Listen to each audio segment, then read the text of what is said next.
ما زلنا مع الطغيان، بصح هاد المرة مع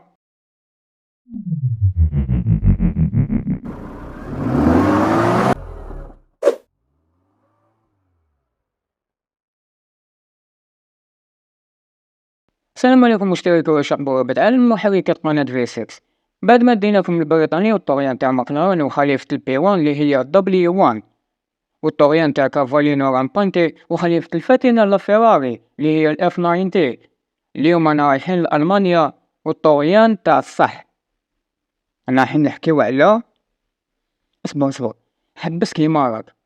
على كل حال يعطيكم الصحة على التفاعل مع الفيديوهات توعي الآخرين، بارك الله فيكم. بصح الرقم التاني اللي لازم يتبدل هو تاع المشتركين. يدخلوا كامل اللي ما راهمش مشتركين، اشتركوا وشاركوا مع أصحابكم، ما تتمتعش وحدك. ما هم بأمة أحمد لا والذي فطر السماء، ما هم بأمة خير خلق. يلا نبداو. الطغيان تاع المرة هادي في ألمانيا ومع عملاق تعديلات برابس. قبل ما نحكيو على آخر الإصدارات تاعو، نحكيو شوية على تاريخ تاع هاد العملاق اللي خلى البصمة تاعو في عالم السيارات وفي عالم التعديلات. برابس هي عبارة على شركة خاصة بالتعديلات اللي تأسست على يد كل من بودو بوشمان وكلاوس براكمان.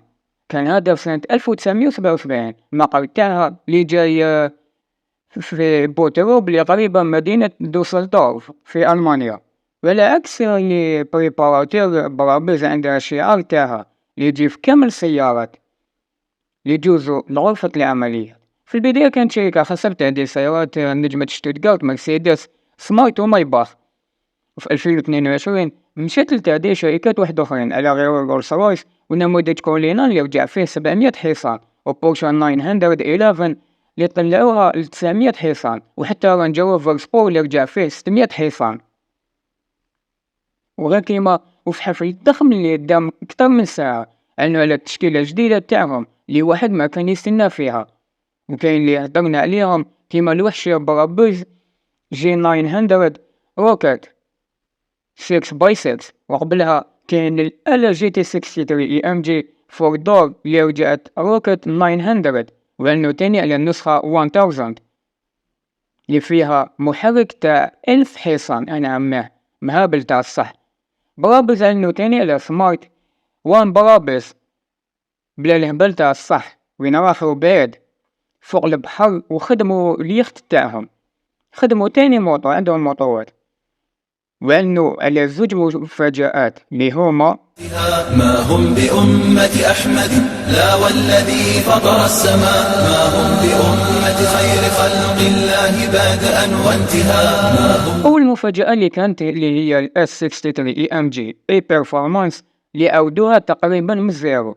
تخيلوا معنا سيارة رودستر تتحول لشوتين براك بقوة 1000 حصان، يعني من 820 حصان ل 1000 حصان اللي هي روكت جي تي اس 1000. نحكيو على التصميم تاعها، نلاحظو بلي خبراء ومهندسي التصميم تاع عملاق التعديلات برابلز وعلى عكس شركات التعديل كيما منصوري برابلز ما يزيدوش اضافات، بالعكس يبدلو الشكل العام كامل. كيما لهنا هي في الاصل رودستر ردوها شوتينغ براك مع تغيرات في التصميم تاع الواجهة الامامية وين رجعت اغريسيف كتر. لاحظوا القراي اللي رجع التصميم تاعو عنيف بزاف مع شعار برابلز وبيمبر اللي فيه انتفاخات زايدين، وشكل جديد تاع مداخل الهواء مع غطاء المحرك تاني اللي يجي بتصميم وخطوط جداد اللي خلات روكت جي تي اس تكون اغريسيف تاع الصح. خلق الله بادئا وانتهاء، ما هم بأمة أحمد لا والذي فطر السماء. ظاهر التصميم جانبي لهنا نلاحظو التغير الحقيقي في الشكل العام تاع السيارة، ونعرفو كيفاش يحولوها ويبدلو التصميم تاعها بلا ما يخرجو من الهوية تاع السيارة. الشكل العام والخطوط الإبداعية مشاو في كامل الأجزاء والزوايا تاع السيارة. ونلاحظو تاني التغيير في الشكل تاع مخارج الهواء الجانبية اللي رجعت بزاف كبيرة، وزادت تاني في العرض تاع السيارة، بلا ما ننساو العجلات الضخمة مع دي جونت اللي رجعوا معروفين عند العملاق تعديلات برابلز. الواجهة الخلفية نفس الإبداع في التصميم مع باب ثالث بلانشي اللي خلى الأس ال ترجع صح شوتينغ براك. والحاجة المميزة اللي هي لي سورتي ديكزوس اللي يجي فيهم اللاد باللون الأحمر اللي يزيد من الشراسة تاع التصميم.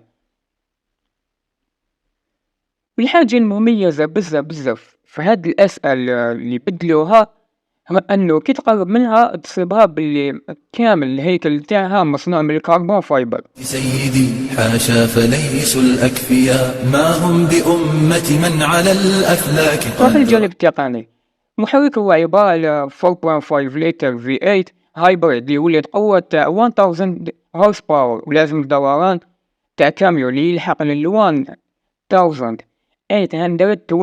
نيوتن متر. سرعة القصوى تاعها تلحق ل 317 كيلومتر في الساعة والتسارع من 0 ل 100 كيلومتر في الساعة في 2.7 ثانية برك. نخليكم تتمتعوا مع الصوت تاع هاد الوحش ونروحوا للمفاجأة الثانية إن شاء الله.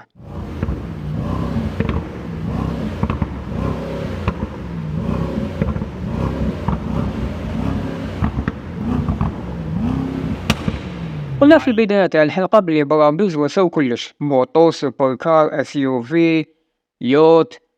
أيا قالك خصنا حاجة اللي هي قصر متنقل. أنا عماه هاد المرة خرجوا خرجة وأرى تاع الصح. هو في الأصل شاحنة مرسيدس أكتروس في الجيل اللي قبل الآخر وسولو تعديل خرافي وردوه بيج بوي 1200 ونردوه من هذا لهذا. شكل العام تاعو تحسو جاي من الفيلم تاع باتمان ولا كاش فيلم هكذا تاع سيونس فيكسيون ولا شكل غامض بزاف. كي تشوف أول مرة ما تقولش كامل بلي هذا راك راح تصيب داخلو هاد الشي. قصر حقيقي. الجانب التقني تاعو هو عبارة على محرك 12.8 لتر اللي يولد قوة تاع 530 حصان و2400 نيوتن متر من أزم الدوران. سرعة القصوى تاعو تلحق ل 90 كيلومتر في الساعة. الصحراء ماء واستمطرت تاريخ فانهمرت سحائبه ثرى وغزا الظلام وجاء برابز خدموا كلش. كاش نهار يقولك خدمنا مكوك فضائي. أنا شخصيا نفضل البرابيز على كامل شركات التعديل. وانتوما وشنو هي شركة التعديل المفضلة عندكم؟ قولوا لنا في التعليقات. والذي فطر السماء ما هم بأمة خير خلق الله بادئا. من الفيديو تاعنا نتمنى تكونوا استمتعتوا واستفدتوا معنا. ما تنساوش الاعجاب بالفيديو والمشاركة مع اصحابكم وقولوا لنا رايكم في التعليقات. كان معكم صاري محفوظ من قناة V6. نتلاقاو في الموعد القادم ان شاء الله. سلام. ما هم بأمة أحمد لا والذي فطر السماء ما هم بأمة خير خلق الله بادئا وانتهاء. ما هم بأمة أحمد لا والذي فطر السماء ما هم بأمة خير خلق الله بادئا وانتهاء. ما هم